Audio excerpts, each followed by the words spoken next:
Bonjour. Vous avez probablement déjà entendu parler du cinéma expressionniste allemand. Eh bien, sachez qu'il a commencé en 1913.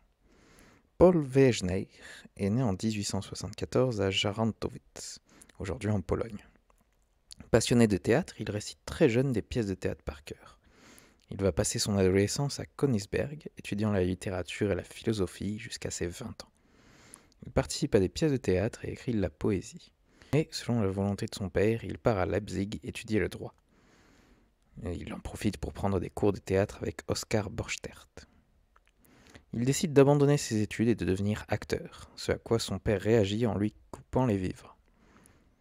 Paul Wegener va ainsi jouer de ville en ville jusqu'à être repéré par Max Reinhardt en 1906, qui va lui proposer plusieurs grands rôles au théâtre de Berlin jusqu'en 1920. Mais c'est en 1910 que Wegener va s'intéresser au cinéma, s'apercevant bien vite du potentiel des trucs cinématographiques pour dépasser le théâtre filmé. Ce médium lui semblait efficace pour représenter le romantisme macabre de la littérature allemande.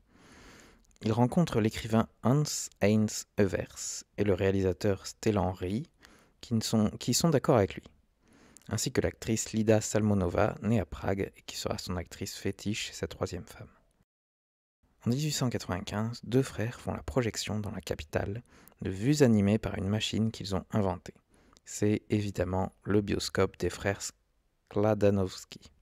Le cinéma allemand a ensuite été démocratisé par un certain Meuster, Oskar Meuster. Le peuple allemand est friand de cinéma, mais l'État et l'Église sont inquiets de ne pas pouvoir le contrôler.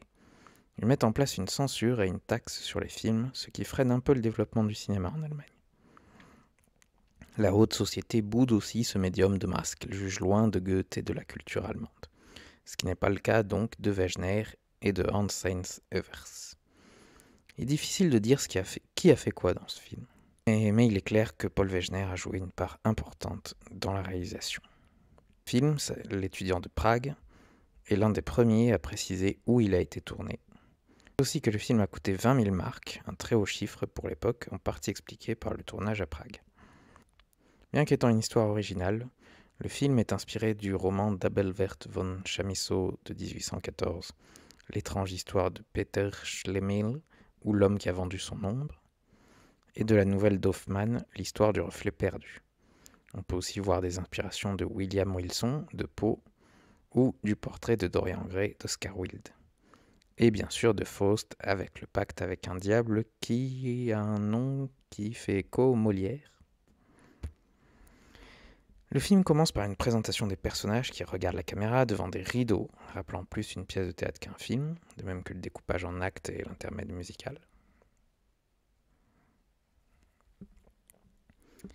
Balduin, la plus fine lame de Prague, semble lasse de tout. Il ne regarde pas même les danseuses.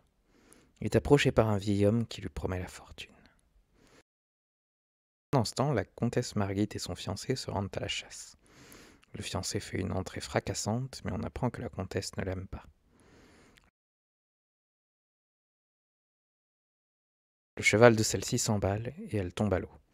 Elle est sauvée par Balduin et c'est le coup de foudre.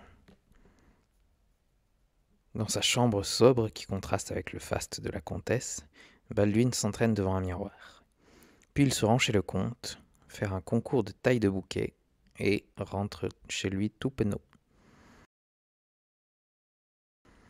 Il reçoit alors la visite de Scapinelli, le vieil homme qu'on a vu plus tôt, qui lui propose un marché.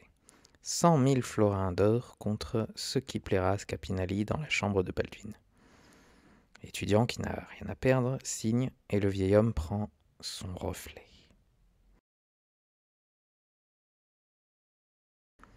D'abord désemparé, Balduin compte profiter de son argent. Il s'en rend au bal du gouverneur dans un habit neuf. Il déclare son amour à la comtesse sous les yeux d'une soupirante qu'il ne voit pas, puis tombe sur son reflet.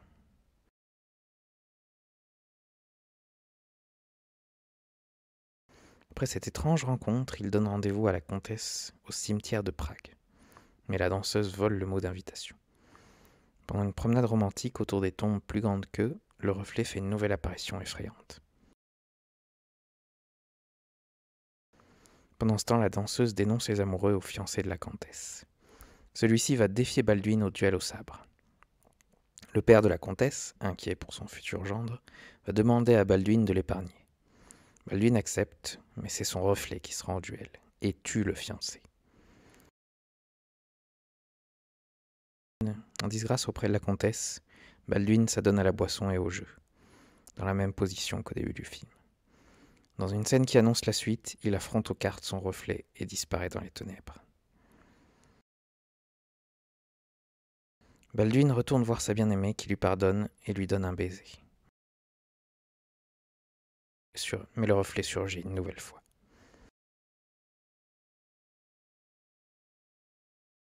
Apeuré, Balduin rentre chez lui, gagné de plus en plus par la panique et la démence. Il finit par tirer sur son reflet, mais c'est lui qui est touché.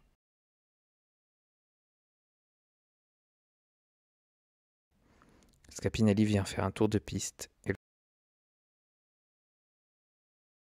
reflet se pose sur la tombe de Balduin en nous jetant un regard glaçant. Le film est encensé pour ses effets spéciaux, mais l'histoire laisse certains critiques dubitatifs.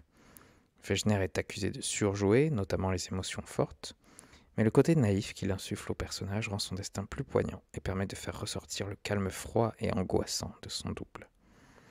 Le thème du double est très présent dans la littérature allemande et dans le cinéma de Wegner. Scapinelli est un bon personnage, en cela qu'il ne semble pas démoniaque au premier abord, il semble excentrique mais inoffensif, et c'est dans sa dernière apparition que toute sa malveillance se révèle. C'est le premier rôle de John Gotthoft au cinéma. Cet acteur, élève de Max Reinhardt, jouera dans plusieurs films expressionnistes allemands. Un personnage curieux est la danseuse qui suit Balduin pendant plusieurs scènes. Elle est clairement attirée par lui, qui ne la remarque pas. Elle prend des risques pour le voir et le dénonce pour l'empêcher d'accéder au bonheur avec la comtesse. Mais elle semble dotée d'une aura particulière, parfois proche de Scapinelli, parfois à côté des personnages qui ne la remarquent pas du tout. Est-elle là pour donner une morale au film ?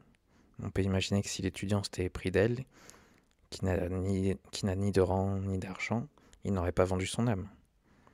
Pour flouter davantage les frontières, elle est interprétée par Lida Salmonova, la future femme de Wegner.